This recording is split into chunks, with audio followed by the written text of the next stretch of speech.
गीता में अर्जुन को स्वयं भगवान कह रहे हैं कि उस परमेश्वर की शरण में जा, उसके लिए उन संतों के पास जा जो तत्वदर्शी हो।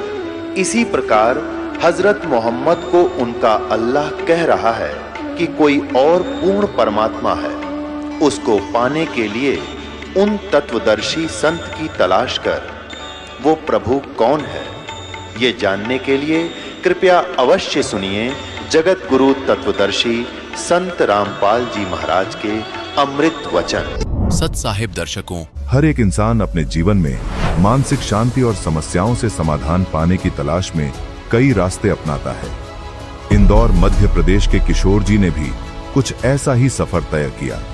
दरअसल किशोर जी को एक ऐसे संत की तलाश थी जो उन्हें सुकून और सही मार्गदर्शन दे सके। इसी की तलाश में ये विभिन्न गुरुओं की शरण में गए, पर सभी ने जो नाम जाप करने के लिए दिया, उन नामों के जाप करने से किशोर जी को शांति की अनुभूति नहीं हो पाई। दर्शकों, किशोर जी का यह सफर अपने अंतिम मुकाम तक तब पहुंचा जब इन्हें शांतिदायक परमेश्वर का अनमोल तोहफा रूपी पुस्तक ज्ञान गंगा प्राप्त हुई।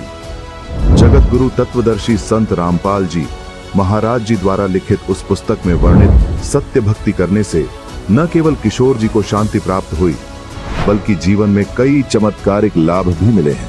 आज किशोर जी विकार मुक्त हो चुके हैं और अपनी सभी बीमारियों से निजात पा चुके हैं। अब सुनिए इंदौर के किशोर जी की ये कहानी, इन्हीं की जुबानी। नमस्कार सर। नमस्कार सर, क्या नाम है आपका? मेरा नाम किशोर दास है। किशोर जी, आप कहाँ से हैं? मैं एमपी के इंदौर से हूँ। किशोर जी, संत रामपाल जी महाराज से नाम दीक्षा आपने कब ली? मैंने संत रामपाल जी महाराज से 15 जून 2013 में लिया था। सर, संत रामपाल जी महाराज से नाम दीक्षा लेने से पहले आप क्या भक्ति साधनाएं करते थे? मैं संत रामपाल जी महाराज की शरण में आने से पहले सतपाल जी महाराज से नाम दीक्षा ले रखा था। उनसे 1997 से लगा करके 2013 तक मैं उनके सानिध्य में नाम दीक्षा लेकर के भक्ति करता था। बाबा जय गुरुदेव से भी नाम दीक्षा ले रखा था मैं, और आसाराम बापू से भी नाम दीक्षा ले रखा था, और लक्ष्मण चैतन्य बापू से भी नाम दीक्षा ले रखा था, राधा स्वामी से भी नाम दीक्षा ले रखा था। लेकिन मुझे कहीं भी शांति नहीं मिली, और जहाँ भी गया मेरे को एक ही नाम, सभी के पास एक ही नाम मिला, और जहाँ भी जाए वहाँ उनके नाम में कोई मुझे शांति नहीं मिली। और मैं बार बार यही सोचता रहता था कि ऐसा कोई संत है जो कोई और अलग से नाम बताए कि एक ही नाम है, 5 नाम, ये क्या चीज़ है। हम एक नाम लेने में हमको दिक्कत होती है, और ये 5 नाम हम कब लेंगे। ये मेरे अंदर से ऐसा भाव उठता था कि क्या होगा, ये 5 नाम मतलब हम कब ले पाएंगे। कहा है कि अंत मता सो गता, जब अंत समय में जब प्राणी प्राण त्यागता है तो जिस नाम का स्मरण करता है उसी धाम को प्राप्त होता है। तो ये हम 5 नाम कब ले पाएंगे। तो ऐसी मुझे बहुत बार बार चिंता रहती थी कि ऐसा संत कौन होगा कि जो हमें भक्ति मार्ग, सही मार्ग बता सके और इससे हटकर कोई ज्ञान हो। सर, पहले आप सतपाल जी महाराज, आसाराम जी, जय गुरुदेव पंथ और राधा स्वामी पंथ में भी जुड़े हुए थे, तो फिर संत रामपाल जी महाराज की शरण में आप कैसे आए? सर, मैं संत रामपाल जी महाराज के शरण में ऐसे आया कि हमारे गांव में एक व्यक्ति था, वो ज्ञान गंगा पुस्तक पढ़ रहा था। तो मैं उनके घर के सामने से निकला तो मैंने उससे पूछा कि भाई कौन सी पुस्तक है। तो उसने कहा कि ये ज्ञान गंगा है। मैंने कहा ये ज्ञान गंगा है तो इसमें क्या विशेषता है, मेरे को बताओगे। तो उन्होंने कहा कि ये ज्ञान गंगा बहुत अच्छी पुस्तक है। मैं अमृतसर गया था, किसी संत रामपाल जी के शिष्य ने ट्रेन में ये पुस्तक सेवा की है, तो उन्होंने मेरे को भेंट स्वरूप दिया है और मैं अभी उसको पढ़ रहा हूँ। तो वो पुस्तक ज्ञान गंगा मैंने उससे ली और उसको मैंने पढ़ा। तो पढ़ते ही मेरा दिमाग घूम गया। मैंने कहा, हे मालिक, ऐसा अमृत ज्ञान आज तक मैंने किसी पुस्तक में नहीं पढ़ा जो इस ज्ञान गंगा में पढ़ने को मिला है। आखिर इसका प्रवर्तक कौन होगा, इस पुस्तक को बनाने वाला कौन होगा। उसमें मैंने देखा कि इस पुस्तक में संत रामपाल जी महाराज का नाम था, और जैसे ही मैं उसका एड्रेस लिखा और उसमें मतलब पाया कि कहाँ पर मिलेगा ये ज्ञान, तो उन्होंने बताया कि बोले भैया ये सत्संग आता है संत रामपाल जी महाराज का, और आप देखोगे तो पता चल जाएगा। वैसे ही मेरे को तो बहुत जिज्ञासा थी इस ज्ञान की। जैसे ही मैं लगाया सत्संग, तो सत्संग लगाते ही आया कि कौन ब्रह्मा का पिता है, कौन विष्णु की माँ, और शंकर का दादा कौन है, हमको दे बताए। तो मेरा दिमाग घूम गया। मैं कहा हे मालिक, पहले तो पुस्तक में ये लिखा हुआ था इतना अच्छा ज्ञान, और ये और ज्ञान कहाँ से है। मेरे को और जिज्ञासा हुई कि कहाँ कब जाना चाहिए यहाँ इस ज्ञान को लेने के लिए। तो मेरे अंदर बार बार ये जिज्ञासा उत्पन्न होने लगी।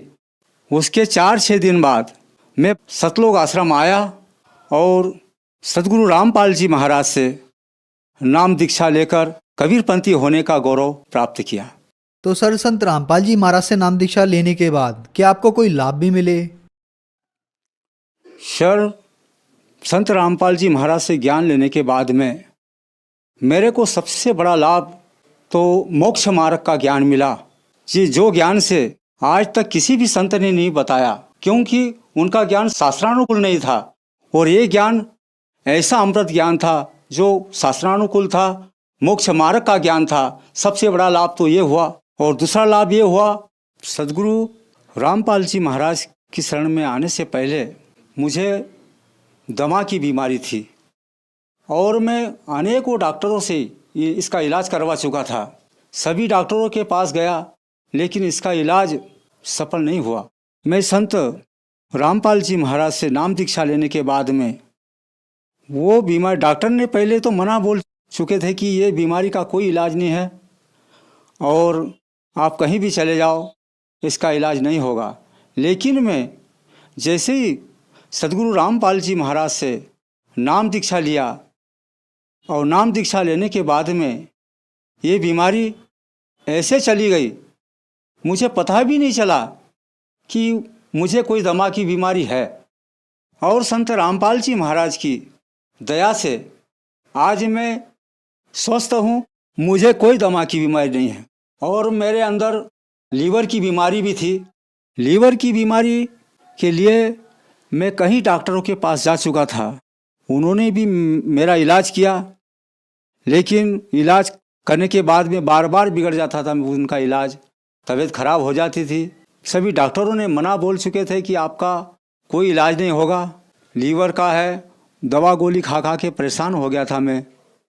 लेकिन जैसे ही सद्गुरु रामपाल जी महाराज के शरण में गया और नाम दीक्षा लिया, और उनके आशीर्वाद मात्र से ये मेरी लीवर की बीमारी खत्म हो गई। आज मैं पूर्ण रूप से सुरक्षित हूँ। मेरे परिवार में मेरी पत्नी, मेरे बच्चे, उनको भी मानसिक बीमारी होती रहती थी, और आज वो भी सद्गुरु रामपाल जी महाराज की कृपा से मैंने नाम दीक्षा लेने के बाद में वो भी पूर्ण रूप से स्वस्थ हैं। मैं जब नाम दीक्षा नहीं लिया था, इसके पहले मेरी आर्थिक स्थिति इतनी खराब थी कि मेरे पे करीब 5 लाख रुपए कर्ज था। लेकिन जैसे ही मैं सद्गुरु रामपाल जी महाराज से नाम दीक्षा लिया, तो मेरी आर्थिक स्थिति भी पूर्ण रूप से बढ़िया हो गई। मेरे पास इंदौर में रहने के लिए कोई मकान नहीं था। सद्गुरु रामपाल जी महाराज की ऐसी दया हुई कि आज मेरे पास प्लाट है, और आगे से आगे मालिक सद्गुरु रामपाल जी महाराज की कृपा से मेरी सब व्यवस्था हो जाती है, मेरी सब तकलीफें दूर हो जाती है। इसके पहले मैं सद्गुरु रामपाल जी महाराज की शरण में आने से पहले मैं बीड़ी, सिगरेट, तंबाकू, गांजा, शराब सभी चीज़ों का सेवन करता था। कोई ऐसे धर्म गुरु नहीं है जिनकी शरण में जाने से मतलब व्यसन मुक्त हो जाए। मात्र एक ही संत ऐसे हैं जिनकी शरण में जाने से ये व्यसन समाप्त हो जाते हैं, और वो है संत रामपाल जी महाराज, जिनकी शरण में आने के बाद में पूर्ण रूप से इन व्यसनों से मुक्त हो चुका हूँ। क्योंकि संत रामपाल जी महाराज जो मंत्र देते हैं, उन मंत्रों में इतनी बड़ी शक्ति है कि मंत्रों के जाप से ही सारी बीमारियां दूर हो जाती है।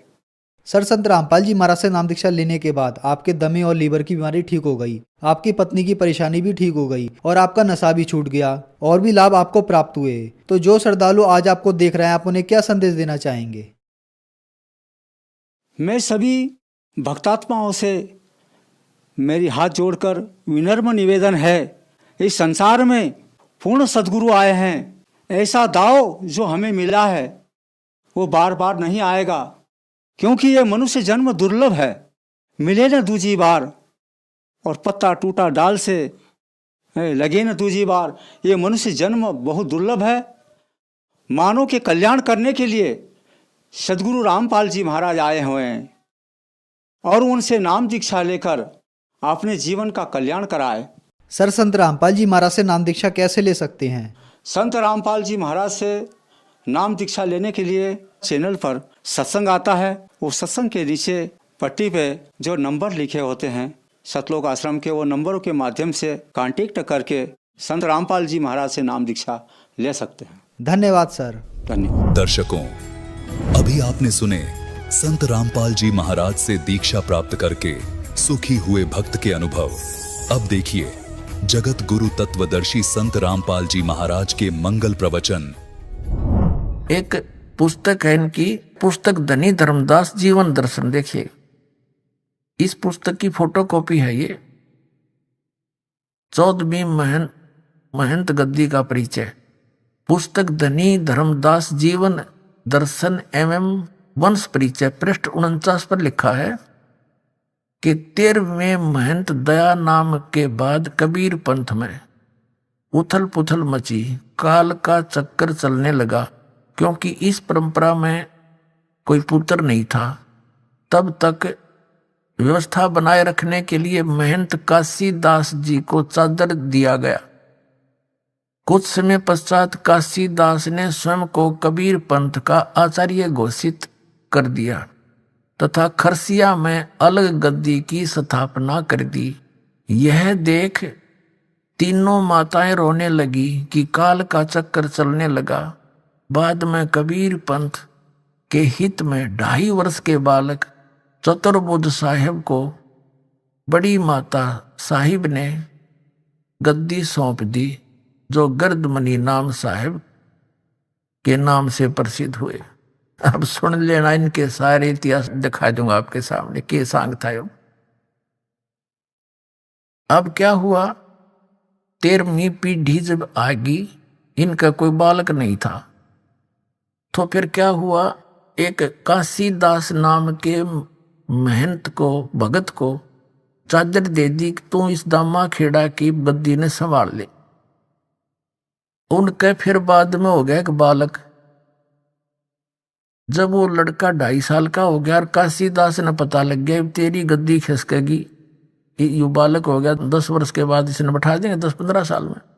वो वहां से आप भाग गया और उसने खरसिया नामक शहर में जाकर अपने आप को आचार्य घोषित कर दिया कबीर पंथ का कि मैं उस गद्दी ने यहां ठा लिया। उधर से उन्होंने क्या सोचा, 2.5 साल के बालक को और गद्दी पे बैठा दिया। माता ने बेटा बैठा दिया महंत गद्दी पे और वो बन गया संत। उनका का बेरा नहीं, इन्हों बैठा रखा है। और वो कौन बना, वो गर्द मुनि नाम साहिब, जो श्री प्रकाश मुनि साहिब के जो वर्तमान में गद्दी में बैठा दामा खेड़ा, उसका पूज्य पिताजी। अब उधर खरसिया का थोड़ा इतिहास उड़ा दूं। खरसिया से एक उदित नाम साहिब का एक संत ने आकर के काशी के अंदर लहर तारा तालाब जहां परमात्मा प्रकट हुए थे, वहां आकर अपना न्यारा चिमटा गाड़ दिया, वहां डेरा बना दिया। उस उदित नाम साहिब वाली गद्दी पर वर्तमान में एक अर्ध नाम साहिब, पहले विजय शास्त्री नाम था उसका, अब वो अर्ध नाम साहिब वहां गद्दी पर बैठा दिया। और उनका पता नहीं। उनसे प्रश्न करा किसी ने कि सृष्टि रचना सुनाइयो। ने बोले काल के आदेश से, परमात्मा के आदेश से काल ने 3 लोग रच दिए भैया सृष्टि रचना। अरे थारा गजब भैया, यह तो ऐसी सृष्टि रचना है जैसे एक लड़का इंटरव्यू देने गया था। इंटरव्यू लेने वाले ने कहा, पूछा भाई महाभारत याद है तेरे? कहा जी उंगलियां पे याद है मेरे। तो 500 पांडवों के नाम बता। उसने बताया जी एक सी भीम, एक सी ओदा वड्डा बिरा, एक होर सी, एक उस तो छोटा सी, एक दा नाम मैं भूल गया। वो बता दिए, वो सुना दी उसने 500 पांडवों के नाम। तो इन ऐसी सृष्टि रचना सुना रखी है। और ये सदगुरु को, कबीर साहब को सदगुरु मानते हैं, परमात्मा को निराकार कहते हैं। ये बैठा रखा है इन्होंने। कबीर साहब को तो एक सदगुरु मानते हैं, सिर्फ एक संत, और वहां जाकर लीन हो जाते हैं उसमें, जैसे समुद्र में बूंद मिल जाती है। अब गर्द मुनि नाम साहिब के थोड़े से वचन दिखा दूं आपने, आपका विश्वास हो जाएगा सचमुच इन सब ने बैठा रखा है। ये देखिएगा, एक ये पुस्तक है सदगुरु कबीर की जीवन धारा। लेखक हैं पंत श्री गर्द मुनि नाम साहिब, आचार्य कबीर पंथ। प्रकाशक है सदगुरु कबीर धर्मदास वंशावली प्रतिनिधि सभा, कबीर धर्मनगर दामाखेड़ा जिला रायपुर। ये पहले मध्य प्रदेश था, उसमें से छत्तीसगढ़ बन गया ये। अब ये पुण्यात्माओं, ये 13वीं गद्दी में उथल पुथल होगी, ये आप पहले करें धर्मदास व जीवन दर्शन पुस्तक में, और उसमें सुमरण गह शरण 42 वंश के में कि परमात्मा की वाणी है कबीर साहब की कि 7वां 11वां और 13वां इनको काल ठगेगा। जब 7वां ठग लिया, आगे खाक रहेगा इनके पास। जब उड़द बिगड़ ली सारी कहानी, रही खीन ने बिगाड़ दिया काम, फिर बाकी क्या नहीं। अब इसमें दिखाता हूं आपको इस पुस्तक में। ये है श्री गर्द मुनि नाम साहिब, देखिएगा। ये है सदगुरु कबीर साहब की जीवन धारा नामक पुस्तक है, और इसके लेखक हैं पंत श्री गर्द मुनि नाम साहिब, आचार्य कबीर पंथ। प्रकाशक सदगुरु कबीर धर्मदास वंशावली प्रतिनिधि। ये आपको दिखाई दिया, और ये इनका स्वरूप है गर्द मुनि नाम साहिब, जो 2.5 साल का बच्चा गद्दी पर बैठाया था, वो है ये। अब इस पुस्तक के आपको 5 पृष्ठ पर दिखाते हैं, 4-5 पर। ये देखिएगा, ये 4 पृष्ठ है। ये क्या कथा सुनाता है आगे से कि सतगुरु कबीर साहिब का सत स्वरूपी होना और अंत में निराकार में लीन हो जाना उनकी विशिष्टता है। वे वहीं से आते हैं जहां परम शांति है, आनंद है और अनंत प्रकाश है। हो गए इनका भी अंत। गर्द मुनि नाम साहिब कह रहा है कि कबीर साहब वहां से आते हैं और फिर उसमें जाकर लीन हो जाते हैं, अनंत प्रकाश है जैसे बूंद समुद्र में। अब देखिएगा एक पुस्तक और है, गर्द मुनि नाम साहिब उस 2.5 साल के बालक ने, यानी सदगुरु कबीर ज्ञान पयोनिधि नामक ये पुस्तक है, सदगुरु कबीर ज्ञान पयोनिधि, और ये है आचार्य गर्द मुनि नाम साहिब के द्वारा लिखी गई है। सदगुरु कबीर साहिब धर्मदास साहिब वंशावली प्रतिनिधि सभा, कबीर धर्मनगर दामाखेड़ा जिला रायपुर मध्य प्रदेश में यह प्रकाशित है। और इसके मुद्रक कौन है? गीता प्रिंटिंग प्रेस, सती बाजार रायपुर मध्य प्रदेश से। अब इसके आपको दिखाते एक झलक इनके ज्ञान की है। ये 34 पृष्ठ है और यहां देखिएगा 35 पृष्ठ पे, ये 35 पृष्ठ है। सदगुरु कबीर साहब का सतपुरुष, यानी कौन था सदगुरु कबीर साहब का सतपुरुष, ये क्या बताना चाहते हैं?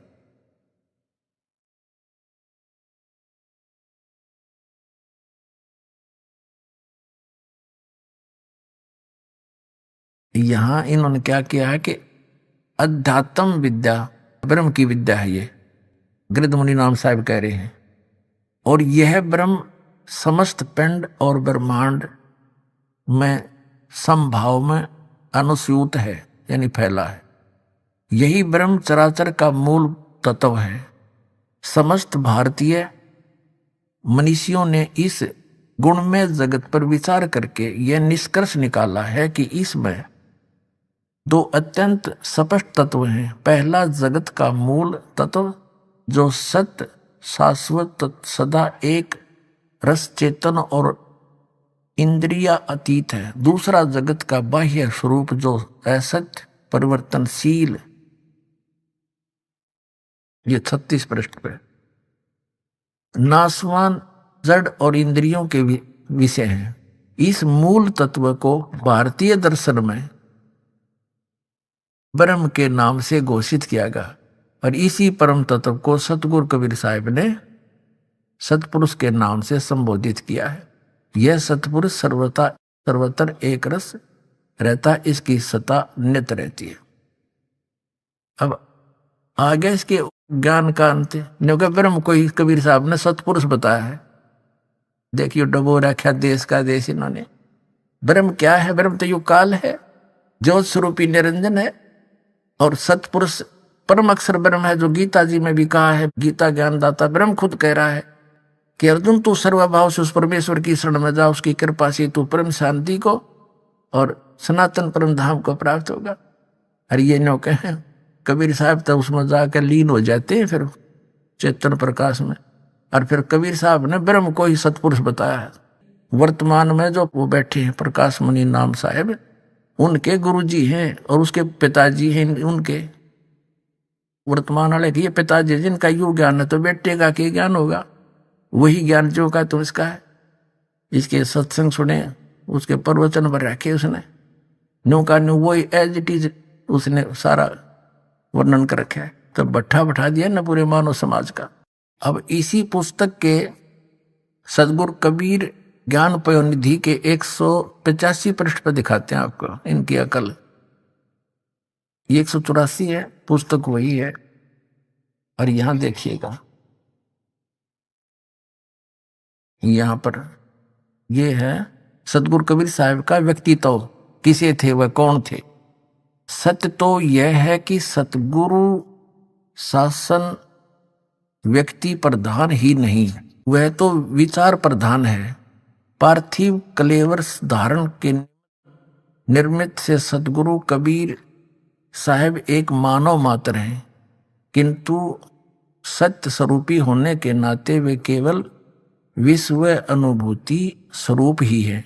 यही उनके जीवन का लोकोत्तर स्वरूप है। कबीर साहब एक मानव मात्र है।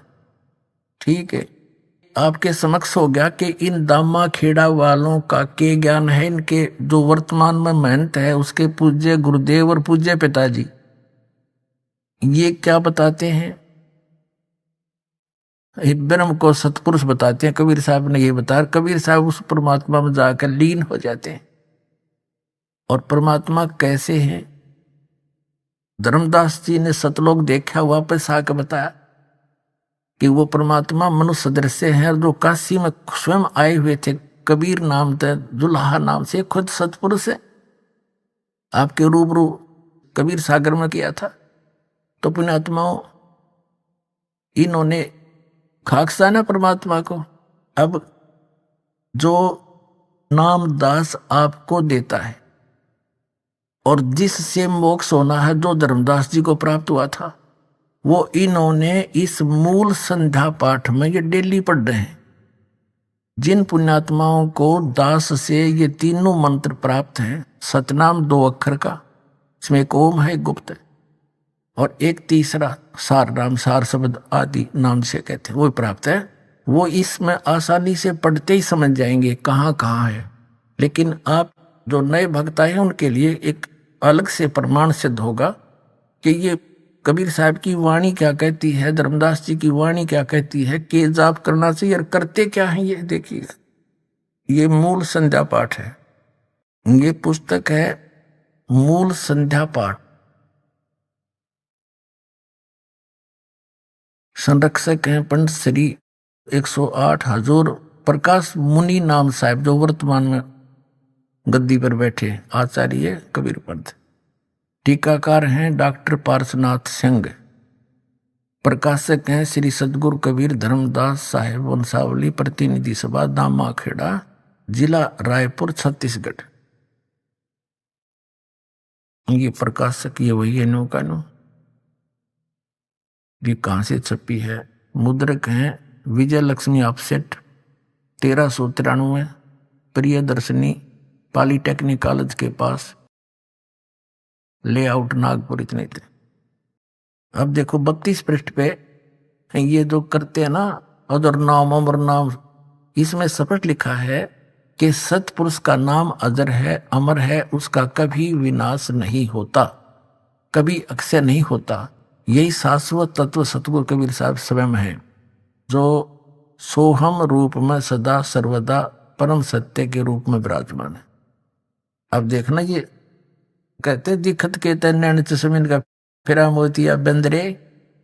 अब यहां दिखाते हैं ज्ञान गुदड़ी, इसमें डेली पढ़े हैं। धर्मदास बिलवे करजोरी साहेब सुनिए विनती मोरी, काया गुदड़ी का कहो संदेशा, जाते जीव कहो संदेशा, जाते जीव का मिटे अंदेशा। धर्मदास सुनियो चितलाई, काया भेद कहूं समझाई। कबीर साहब की वाणी है, धर्मदास और कबीर साहब की इसमें वार्ता है। यहाँ आ जाते हैं। निश्चय धोती पौन जनेऊ, अजप्पा जपे सो जाने भेऊ। यह धोती नेति जो तुम करते हो ये निश्चय वाली है, विश्वास करना हमारे पर। और यहां देखना, ये प्रश्न नंबर 34 पे है। इला पिंगला के घर जाई, सुषमना नारी रह ठहराई। ओम सोहम तत्व विचारा, बंग नाल में किया संभारा।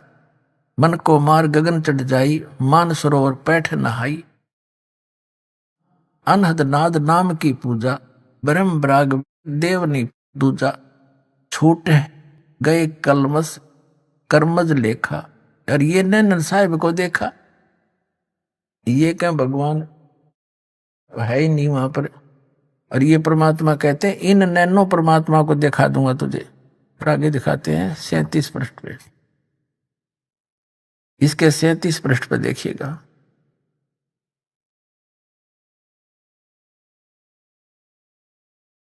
क्या बताते हैं। योगी लोग सुषमना सवर के, ये अनुवाद इनका अपना है, मालिक की वाणी का ये सही नहीं, के सहारे ओम एवं सोहम तत्व का विचार करके बंक नाल में प्रवेश करते हैं। ये अनुवाद कर रहे हैं उस वाणी का जो दास ने पढ़ कर सुनाइए। साधक अपने मन को मारकर सुन शिखर चढ़ जाते हैं तथा सतलोक में मान सरोवर में बैठकर मलमल कर स्नान करते हैं। ऐसे विवेकी संत गगन मंडल में प्रवेश कर अनहद नाद को सुनते हैं और सतनाम की पूजा करते हैं। ये सतनाम में ये 2 अक्षर का है, नन्योना वेरा, सतनाम की पूजा करते हैं। सतनाम का श्रवण करने से मन वचन और शरीर के द्वारा किए गए शुभ अशुभ कर्मों के कारण उत्पन्न विष विकार से मुक्ति मिल जाती है। अब देखो परमात्मा की उस वाणी का इसने अनुवाद यहां किया है जो इसमें लिखा है 34 पृष्ठ पर भी आपको पढ़ के सुना से। परमात्मा की वाणी है। अष्ट कमल दल चक्कर सूझे, योगी आप से बूझे। इला पिंगला के घर जाई, सुषमना नार रह ठहराई। ओ हम सोम तत्व विचारा, बंक नाल में किया संभारा। और मन को मार गगन चढ़ जाई, मान सरोवर बैठे नहाई।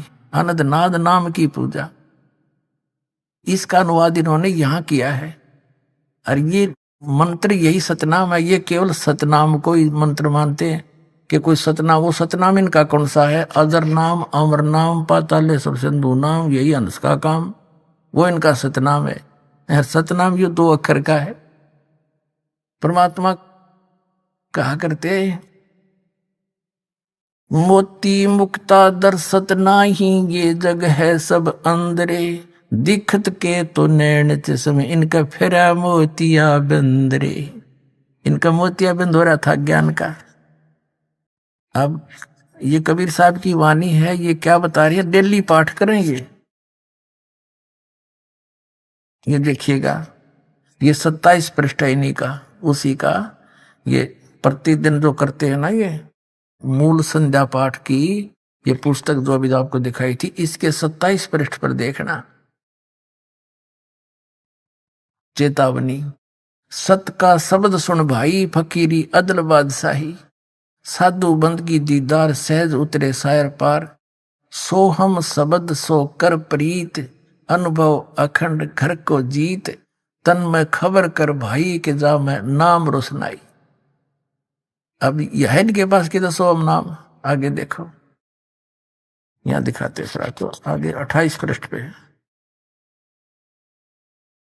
ये 28 पृष्ठ है मूल संध्या पाठ का। यहां क्या बताया नीचे, सोहम शब्द अजप्पा जाप, जहां कबीर साहिब आप ही आप। और फिर 29 पे पढ़ते डेली ये, जागृत रूपी रहत है सतमत गैर गंभीर। अजर नाम बिन से नहीं सो हम सत कबीर।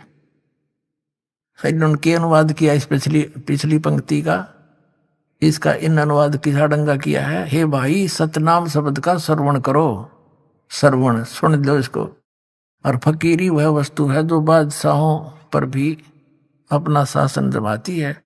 सोहम शब्द का अभ्यास प्रेम पूर्वक करने से निज स्वरूप का अनुभव होता है। निज घर सतलोक की प्राप्ति होती है। इसका अर्थ तो कुछ और है, पर इन नडंगा चढ़ाए रखे था।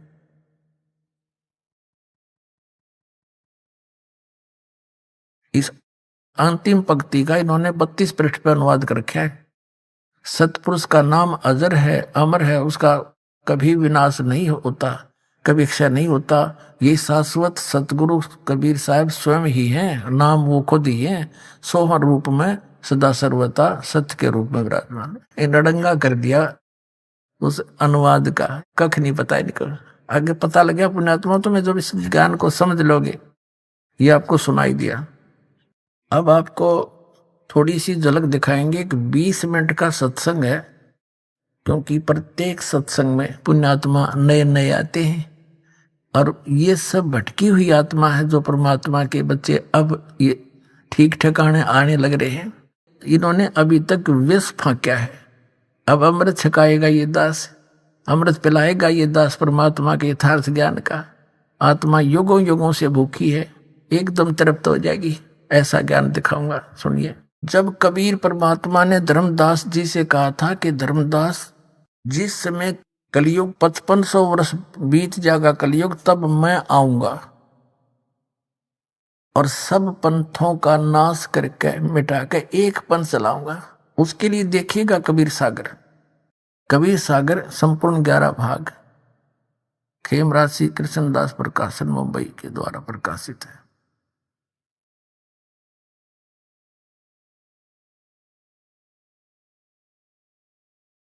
ये संपूर्ण 11 भाग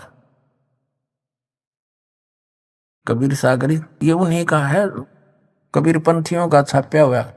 कबीर पंथी भारत पथिक स्वामी युगलानंद विहारी द्वारा पुरस्कृत, और ये मुद्रक के प्रकाशक।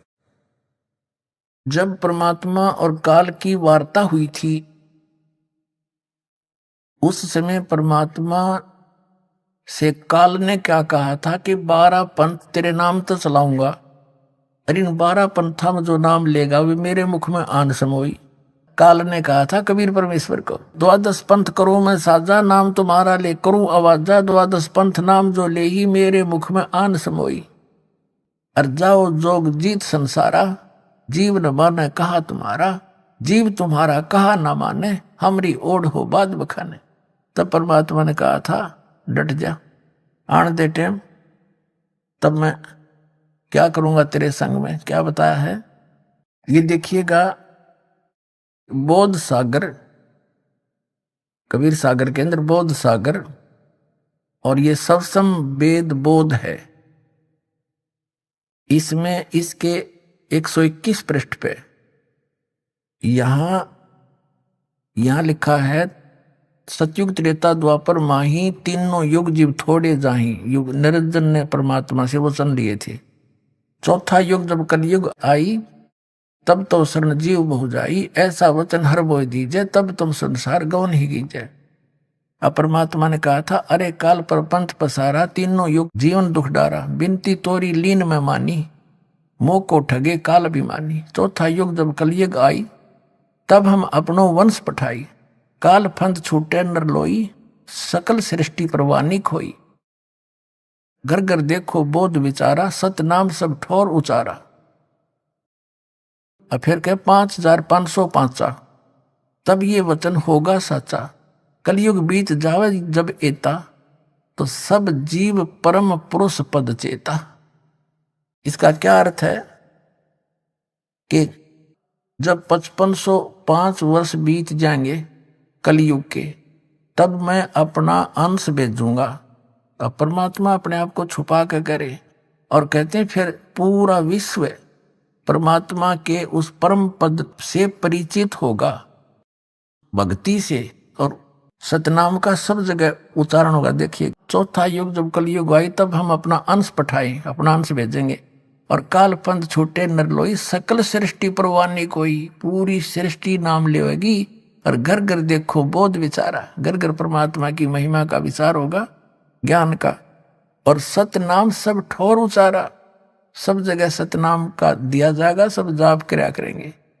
और कलयुग 5505, जब यह वचन होगा साचा, कलयुग बीत जाए जब एता, सब जीव परम पुरुष पद चेता। यानी सभी जीव उस परमात्मा के परम पद के परिचित हो जाएंगे। अब पहले आपको दिखाते हैं वो 12 पंथ कौन कौन से हैं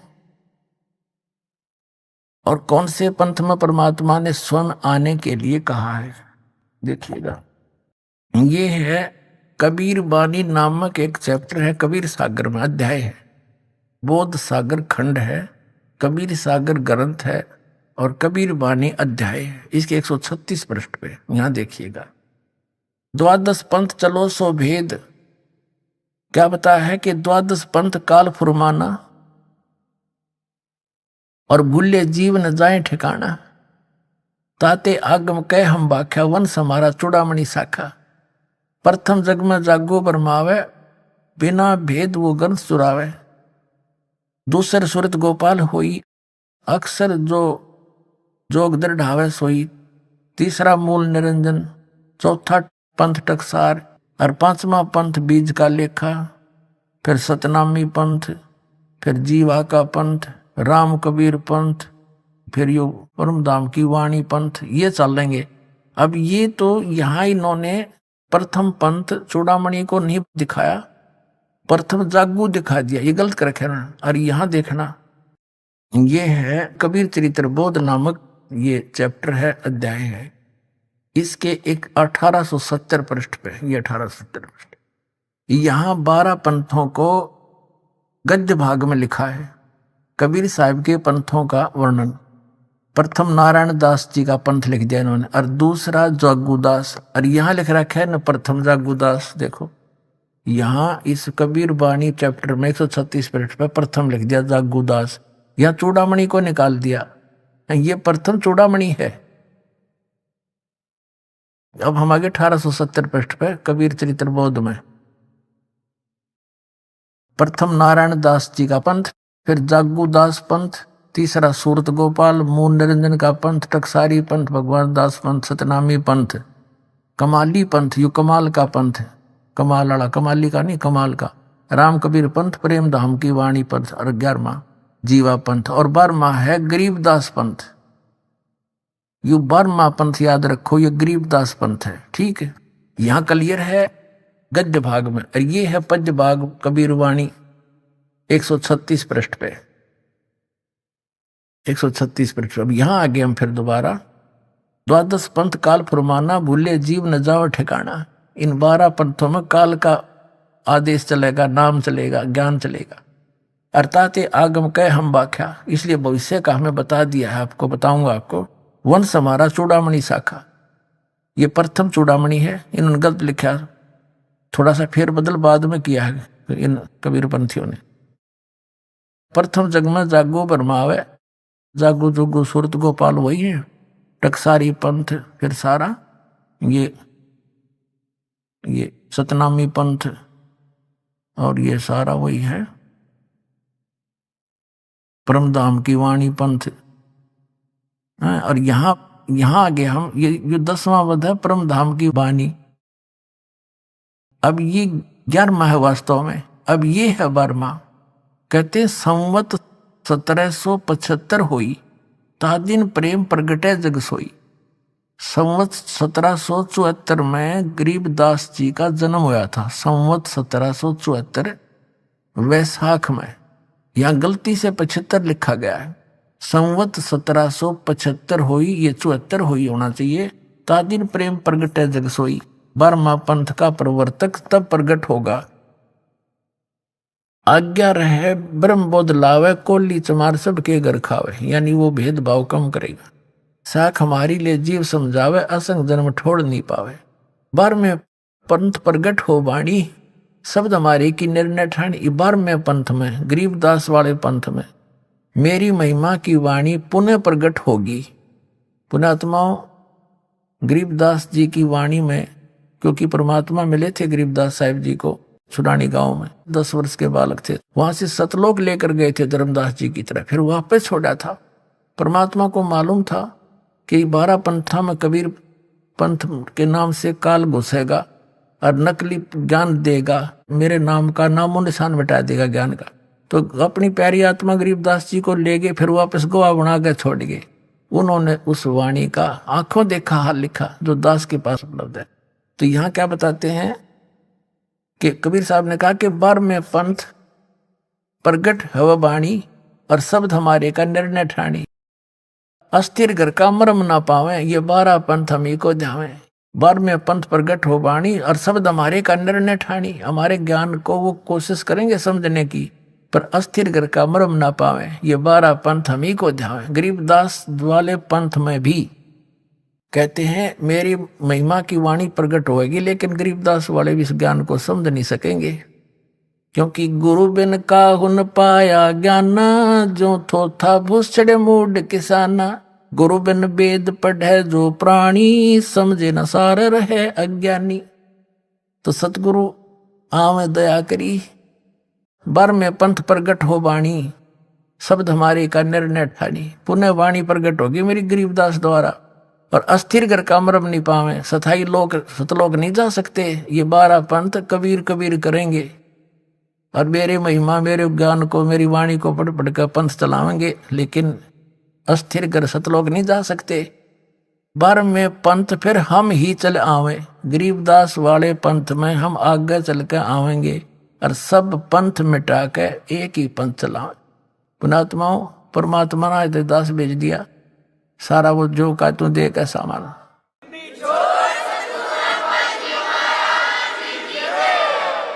और इस दास का निकास गरीबदास पंथ से है।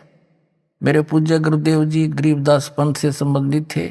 उन्होंने मुझे ये सारा ज्ञान दे करके कह दिया था, बेटा मेरे जाने के बाद यहाँ मत आना वापस, यहाँ कुछ नहीं है छुड़ानी में, ये सारे अभिमानी जीव हैं, तेरे को लेना था हमने आगे, या जोत के जोत जगानी थी, बस इतना ही काम था यहाँ तो। पुण्यात्मा, उसके बाद दास वहां जाख्या भी नहीं छुड़ानी में, और कहती 12 पंथ गरीबदास पंथ तक भी पार नहीं होंगे असंग जन्म तक, यदि इस मार्ग को ग्रहण नहीं करेंगे। और फिर परमात्मा क्या कहते हैं आगे देखो, प्रथम चरण कलयुग निर्याना, तब मगर मांडो मैदाना। कलयुग का प्रथम चरण वो होगा जब कबीर साहब मगर से सह शरीर जाएंगे। कहते मैं सह शरीर जाऊंगा, मगर मैं एक लीला करूंगा, वो प्रथम चरण होगा। कलयुग को परमात्मा कबीर जी ने 3 चरणों में बांटा है। प्रथम चरण जब स्वयं आए थे, अब बिचली पीढ़ी जो अब चल रही है, और अंतिम लास्ट वाले कर्तगनी हो जाएंगे कलयुग के जीव, वो भक्ति नहीं करेंगे, मांसाहारी बकवादी हो जाएंगे। जिनको अब मनुष्य जीवन मिलेगा, जो पुण्यात्मा है, फटाफट परमात्मा भेजेगा उनको, और ज्ञान ग्रहण करेंगे। आपके घर ऐसी पुण्यात्मा होंगे, बेटा और बेटी आते भगवान की भक्ति पर लग जाएंगे, उनके आप पर कर्म बन जाएंगे, उनको कोई दुख नहीं आवे, टेंशन खत्म हो जाएगी सारी। ऐसी पुण्यात्मा आपके घर पे आऊंगी। कबीर साहब कहते हैं भक्ति बीज होवे जो हंसा, जो मेरी शरण में आ गया और तारू तास के 71 वंशा, उसके 101 पीढ़ी पार कर दूंगा। 42 की तो बात छोड़ो।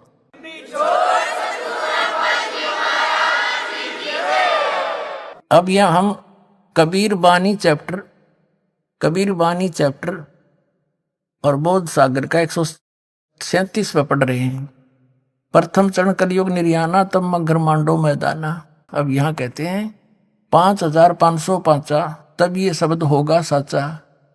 जब 5505 वर्ष कलयुग बीत जाएगा, तब ये बात मेरी साची होगी धर्मदास।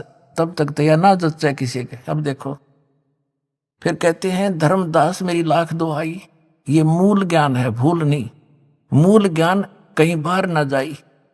पवित्र ज्ञान तुम जग में भाखो, मूल ज्ञान तुम गुप्ती रखो, गोई रखो। मूल ज्ञान बाहर जो पढ़ी, ये बिचली पेढ़ी हंस नी तरही। 33 अरब ज्ञान हम भाख्या, मूल ज्ञान गुप्त ही रख्या, गोई रख्या। और मूल ज्ञान तुम तब तक छुपाई, जब लग 12 पंथ मिटाई। ओए अभी आपने सुने संत रामपाल जी महाराज के मंगल प्रवचन। आइए अब सुनते हैं संत रामपाल जी महाराज से नाम दीक्षा लेकर सतभक्ति करके अद्भुत लाभ प्राप्त करने वाले अनुयायी के विचार। इस दुनिया में जब तक इंसान सच्चे ज्ञान से वंचित रहता है, तब तक वह अंधविश्वास और गलत धारणाओं के जाल में फंसा रहता है। इंसान अपने दुखों का अंत ढूंढने के लिए न जाने कितने रास्ते अपनाता है, पर समाधान कहीं दिखाई नहीं देता।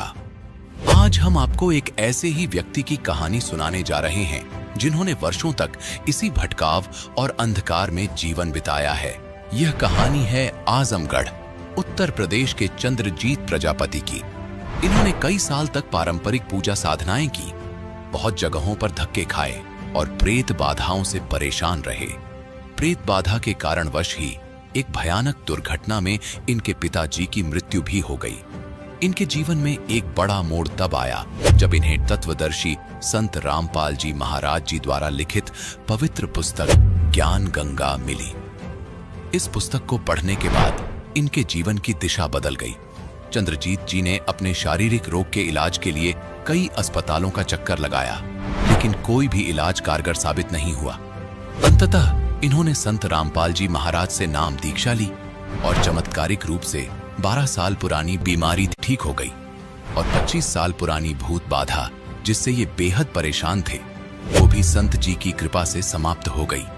तो आइए सुनते हैं चंद्रजीत प्रजापति की दुख भरी कहानी इन्हीं की जुबानी। नमस्कार सर। नमस्कार सर। सर क्या नाम है आपका? हमारा नाम जी चंद्रजीत प्रजापति है। सर कहाँ के रहने वाले हैं आप? जी उत्तर प्रदेश आजमगढ़ जिले से हमें। सर संत रामपाल जी महाराज से नाम दीक्षा आपने कब ली? सर हमने संत रामपाल जी महाराज से नाम दीक्षा सन 2012 मिली। सर संत रामपाल जी महाराज से नाम दीक्षा लेने से पहले आप क्या भक्ति साधनाएं करते थे? जी हम ऐसे नकली पंथों से जुड़े हुए थे और सभी देवी देवताओं की भक्ति किया करते थे, जिससे हमको कोई लाभ नहीं हुआ सर। सर जो भक्ति साधनाएं आप करते थे, इनसे आपको क्या लाभ मिले? सर उनसे तो हमें कोई खास लाभ नहीं मिला, हमारा नुकसान ही होता गया। और इतना नुकसान हो गया कि उसमें हमारे पिताजी का एक्सीडेंट भी हो गया और घर में झगड़े झंझट भी होने लगे। और सबसे ज़्यादा नुकसान हमारा ये हुआ कि हमारी तबीयत पूरा ख़राब हो गई सर उस साधना करते करते। और हम अज्ञानी गुरुओं के पास पड़े रहे, इधर उधर भटकते रहे, कहीं हमें कोई सही मार्ग नहीं मिला। और हमें ऐसे ऐसे भी गुरु संत मिले हैं जो लोकल होते चलते फिरते रहते हैं, हमें जो जहाँ बताए हम वहाँ गए। एक ने हमें बताया कि रात के 12 बजे आप त्रिवेणी पे चले जाओ इलाहाबाद, 12 बजे के और 2 बजे के बीच में आप वहाँ रात को स्नान कर लेना, आपके सारे पाप धुल जाएंगे, जितने भी भूत बैताल चले जाएंगे। फिर भी हम वहाँ गए, वो भी क्रिया हमने किया, उससे भी हमें कोई लाभ नहीं मिला। एक ने हमें बताया कि आप हनुमान चालीसा पढ़ा करो सुबह शाम, वो भी हम नित्य करते रहे और कम से कम 10-12 साल लगातार किए, उससे भी हमें कोई लाभ नहीं मिला। एक ने बताया आप मैहर देवी चले जाओ, हम वहाँ भी गए, दर्शन भी किए, पूरे परिवार के साथ में गए, सर हमें भी वहाँ से कोई लाभ नहीं मिला। ऐसे हमने बहुत जगह धक्के खा लिए, फिर भी हमें कोई लाभ नहीं मिला। और सर हमें भूत प्रेत की ज़्यादा परेशानी थी, भूतों ने हमें परेशान बहुत कर रखा था और हमारे पूरे परिवार को परेशान कर रखा था। कभी हमारी तबीयत खराब होती है तो कभी बच्चों की, कभी हमारे धर्मपत्नी की, कभी माँ की, कभी पिताजी की। और भूतों ने ही हमारे पिताजी को एक्सीडेंट में मरवा दिया।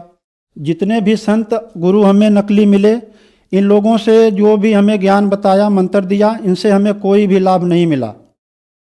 और हम दलदल में भटकते चले गए, धंसते चले गए। सर आपने बताया कि आप जो भक्ति साधनाएं करते थे उनसे आपको कोई लाभ नहीं मिला, आपको भूत प्रेतों की बहुत समस्याएं थी। भूत प्रेतों की समस्या की वजह से आपके पिताजी का एक्सीडेंट हो गया, उनकी मृत्यु हो गई। फिर आपको किसी संत ने बताया कि आप त्रिवेणी चले जाइए और रात 12 बजे से 2 बजे तक गंगा में स्नान कीजिए। आपने वो भी करा, आपने सभी उपाय कर लिए, आखिर में आप हार कर बैठ गए कि अब इस समस्या का समाधान नहीं हो सकता। तो फिर संत रामपाल जी महाराज की जानकारी आपको कैसे मिली? जी, ये तो परमात्मा का ही चमत्कार है। बहुत अद्भुत खेल हुआ हमारे साथ। एक बार हम ट्रेन में सफ़र कर रहे थे, गुजरात से अपने उत्तर प्रदेश आजमगढ़ में आ रहे थे घर पे। तबीयत हमारी बहुत ख़राब थी। हम सोचे अब हमारे पास कोई रास्ता नहीं है। कोई पुण्यात्मा था, बोलता 10 रुपये में ज्ञान ले लीजिए, 10 रुपये में ज्ञान लीजिए। लेकिन उस डिब्बे में कोई भी वो 10 रुपये की एक ही पुस्तक थी उस आत्मा के पास, कोई लेने के लिए तैयार नहीं हुआ। हम भी हाथ में लेके उसको वापस दे दिए। वापस दे देने के बाद हम बोले भाई ऐसे ही सब पाखंडी हैं, ये बात है वो बात, हमने भी भला बुरा कहा। हम परमात्मा से प्रार्थना भी करते हैं कि उस गलती का हमें क्षमा करना मालिक। फिर जब वो भगत उतरने लगा, बोला इसमें कोई अच्छी आत्मा नहीं है, सब के सब ऐसे ही हैं। फिर उतरते उतरते हमारे आत्मा में एकदम फड़क से उठी और जैसे मालिक बोले हों कि जा ले ले। फिर हम बोले भगत जी हमको दे दो। उसने हमें 10 रुपये की किताब दिया, बोला आपका उद्धार हो जाएगा। इतना बोलते ही वो फिर पता नहीं कहाँ गायब हो गया, हमें दिखाई भी नहीं दिया। गाड़ी खड़ी थी फिर भी हम खोजते रहे कहाँ गया, वो हमें कहीं नहीं मिला। वो ज्ञान गंगा किताब हमको मिली थी 2010 में और पढ़ते पढ़ते हमको 2 साल लग गए। हम इसलिए पढ़ रहे थे कि इसमें क्या सच्चाई है क्या नहीं है। कुछ हम वेदों से मिलाने लगे, गीता जी भी अपने पास रखे थे उससे भी मिलाने लगे और लोगों के पास भी जाने लगे। तो हमको सब यही कहते ये गलत है गलत है गलत है। तो वो पढ़ते पढ़ते हमारी तबीयत इतनी सीरियस हो गई कि हमको BHU हॉस्पिटल बनारस जाना पड़ा। वहाँ जाने के बाद डॉक्टरों ने बोला कि आपका कोई इलाज नहीं है। 3200 रुपये की हमारी जांच भी करवाई, भारी टेस्ट भी करवाए। और हम गुजरात में भी रहते हैं, वहाँ भी हमको मोरबी ज़िले में भी दिखाया गया, राजकोट में भी दिखाया गया, बड़े बड़े डॉक्टरों से दिखाया गया, लेकिन हमारा समाधान कहीं नहीं हुआ। वो किताब को लेके हम घर से निराश होके मैं बोला कि अब हमारी मृत्यु निश्चित है। उस किताब को लेके, एड्रेस को लेके हम फ़ोन करके सतलोक आश्रम में हम पहुँचे। अंदर गए, अंदर जाते ही हमको मालिक से नामदान मिला। तो फिर सर संत रामपाल जी महाराज से नाम दीक्षा लेने के बाद आपको क्या लाभ मिले? तो संत गुरु रामपाल जी महाराज के शरण में आने से, नाम दीक्षा लेने से हमें बहुत लाभ मिला है। जैसे कि हमें 12 साल से बवासीर भगंदड़ की बीमारी थी। एक बार हमने ऑपरेशन भी करा लिया था। फिर उन्हीं डॉक्टरों ने दोबारा जब दिखाने गए तो बोला ये ज़्यादा हो चुका है, आप BHU बनारस चले जाओ। वहाँ भी हमने दिखाया तो वहाँ के डॉक्टरों ने हमें मना कर दिया। हमारा छोटा भाई भी गया था, उससे बोल दिया कि भाई इनका कोई इलाज नहीं है। जांच भी करवाए, सब देख लिए। हम 6-7 दिन वहाँ रुके भी थे। रुकने के बाद हम घर पे आ गए। उसके बाद हम संत गुरु रामपाल जी महाराज के शरण में आए और इनके शरण में आने से हमारा 12 साल जो पुराना बीमारी था भगंदड़ का, बवासीर का, और हमारी आंतें भी खराब हो चुकी थी और लीवर भी कमज़ोर हो चुका था। हम दिनों पे दिन आधी रोटी भी खाने लगे थे, पानी भी ठीक से नहीं पी पा रहे थे और कुछ काम भी नहीं कर पा रहे थे। सर BHU से मुझे डॉक्टरों ने वापस भेज दिया था। तो गुरुजी से नाम लेने के बाद मेरे को बिना दवाई, बिना कोई टैबलेट, न कोई झाड़ फूक, मात्र नाम लेने से गुरुजी का, परमात्मा का नाम लेने से, संत रामपाल जी महाराज जो नाम देते हैं, जो दीक्षा देते हैं, उसके मंत्र से कोई भी रोग, मेरा पेट का जो बीमारी था, आंत एक तरफ की खराब हो चुकी थी, पूरी खराब हो चुकी थी। डॉक्टरों ने बोला था जो भगंदड़ की बीमारी थी वो भी हो, पूरा एकदम जोर पे थी। बोला कोई इलाज ही नहीं है, पूरा आपका गुद्दा काट के निकालना पड़ेगा। और लीवर में भी प्रॉब्लम था। ये सब बीमारी जो मुझे इतने सालों से परेशान की थी, 10-12 सालों से, और मैं मिर्चा भी बिल्कुल नहीं खा पा रहा था। आज भी मेरे परिवार इसके गवाह हैं। ये सब चीज़ें सतगुरु रामपाल जी महाराज के शरण में आने से, नाम लेने से छू मंतर हो गई और आज मैं पूरा स्वस्थ हूँ। मेरा परिवार, मेरा पूरा गांव गवाह है। जितने भी भगत हैं आजमगढ़ के, सब लगभग मेरे से मिले हैं, जानते भी हैं, मुझे पहचानते भी हैं। वो भी जानते हैं कि भगत ठीक हो गया है। तो सतगुरु रामपाल जी महाराज के शरण में आने से मेरे इतने कष्ट और भूत प्रेत की बाधा भी 25 साल से थी और उसमें मेरे पिताजी की भी मृत्यु भी हो गई और घर में भी सब बीमार बहुत रहते थे, हमारे बच्चे भी, हमारे भक्तमती भी। और हम ज़्यादा उन्हीं की वजह से बीमार रहते थे। जहाँ जाओ झाड़ फूँक करवाने हो वो ये बताता है, कोई जिन्न बताता है, कोई मेस्तर बताता है। जहाँ भी जाओ कोई 1000 कोई 500 रुपये मांगते हैं, ले लेके पैसे हमें खाली गिराते चले जाते हैं। और वो सब बीमारी से जूझते जूझते हमें जब गुरु जी का मंत्र परमात्मा कबीर साहब संत रामपाल जी महाराज के रूप में आए हुए हैं, उनसे नाम दीक्षा लिया, तो ये सारी समस्या हमारी भूतों प्रेतों की चुटकी में परमात्मा ने दूर कर दिया। आज हमारा शरीर पूरा फुला हुआ है, हम खुश हैं, पूरा परिवार हमारा सुखी है और पूरे परिवार सहित हम संत रामपाल जी महाराज के शरण में हैं। हमें आज कोई दुख नहीं है, ना कोई दवाई लेते हैं, ना कोई खाते हैं। कभी अभी जब से हमने 2012 में नाम लिया था उसके बाद आज तक हमने कोई दवाई नहीं खाई और ना हमारा परिवार कोई दवाई खाया है और आज हम पूरा सुखित हैं संत रामपाल जी महाराज के शरण में आके नाम दीक्षा लेके। सर, आपने बताया कि आपको 12 साल से बवासीर की बीमारी थी, आपने इलाज भी कराया, आपको भगंदर हो गया, आपकी एक आंत खराब हो गई, आपका गुर्दा भी खराब था, लीवर भी कमजोर था, आप में बीमारियां थीं। डॉक्टर ने आपको मना कर दिया था कि आपको घर ले जाया जाए और सेवा करें। फिर आप संत रामपाल जी महाराज की शरण में आए। संत रामपाल जी महाराज ने आपको इन बीमारियों से छुटकारा दिलाया और जो आपको 25 साल से भूत प्रेत की समस्या थी, जिसकी वजह से आपके पिताजी की मृत्यु हो गई थी, उससे भी संत रामपाल जी महाराज ने आपको छुटकारा दिलाया। इस बात का गवाह आपका पूरा गाँव है। तो जो श्रद्धालु आपको टीवी पर देख रहे हैं, आप उन लोगों को क्या संदेश देना चाहते हैं? क्या वो लोग भी ठीक हो सकते हैं संत रामपाल जी महाराज से नाम दीक्षा लेने के बाद? उनको आप क्या कहना चाहते हैं? जी, हम सभी श्रद्धालुओं के भक्तात्माओं को जो इधर उधर भटक रहे हैं और ऐसे ऐसे गुरुओं के पास जाके अपना मूल जीवन जो गंवा रहे हैं, हमने भी बहुत भटका है, बहुत जगह जगह हमने गए हैं। हमें जो जहाँ बताया है वहाँ गए हैं। हमें कोई बताया कि आप द्वारिका चले जाओ, हम द्वारिका भी गए हैं। कोई बताया सोमनाथ चले जाओ, हम वहाँ भी गए हैं। कोई बताया आप त्रिवेणी पे चले जाओ, संगम में इलाहाबाद, वहाँ भी हमने रात को भी गए हैं। ऐसे ऐसे हम बहुत प्रमाण बताते हैं। बिहार हम गया में भी गए हैं। कोई बताता बैजनाथ चले जाओ, आपकी सारी समस्या दूर हो जाएगी। रात रात भर हमसे कोई संत ऐसे मिले हैं जो जाप करवाए हैं। हम बहुत जगह भटके हैं। तो आप लोग को से प्रार्थना है कि आप लोग भी ऐसे ऐसे जगह मत जाइए, यहाँ से आपको भी लाभ नहीं मिलेगा, छुटकारा आपका नहीं होगा। और आप लोगों से हम प्रार्थना करते हैं कि आप शास्त्रों को पहले सतगुरु रामपाल जी महाराज जो हैं इनके किताबों को पढ़िए, देखिए, समझिए, शास्त्रों से मिलाइए, फिर आप देखिए। और टीवी पे भी आप देखते हैं कि रोज चैनल पे परमात्मा सतगुरु रामपाल जी महाराज का सत्संग आता है, उस पे आप देख के विश्वास कीजिए। जैसे हमारे रोग ठीक हुए हैं, आप लोगों का भी ठीक हो सकता है। परमात्मा सब पे दया करते हैं, आप पे भी करेंगे। और इधर उधर भटकने से अच्छा है कि परमात्मा आए हैं, आप लोग आएँ, नाम दीक्षा लें और भक्ति करें, अपना कल्याण कराएं। हम आपसे यही प्रार्थना करते हैं। सर, संत रामपाल जी महाराज से नाम दीक्षा कैसे ली जा सकती है?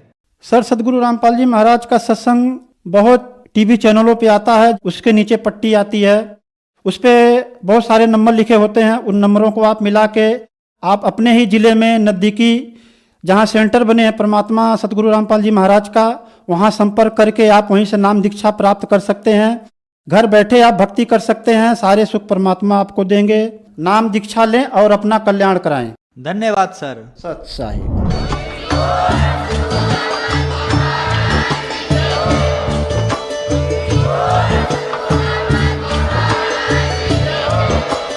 आप सुन रहे थे जगत गुरु तत्वदर्शी संत रामपाल जी महाराज जी के मंगल प्रवचन। अधिक जानकारी के लिए विजिट कीजिए हमारी वेबसाइट www.jagatgururampalji.org। संत रामपाल जी महाराज जी के शुभ आशीर्वाद से पूरे विश्व भर में 500 से भी ज्यादा नाम दीक्षा केंद्र हैं, जिन पर संत रामपाल जी महाराज जी द्वारा ऑनलाइन निशुल्क नाम दीक्षा दी जा रही है। अपने नजदीकी नाम दीक्षा केंद्र का पता करने के लिए संपर्क करें 8222880541।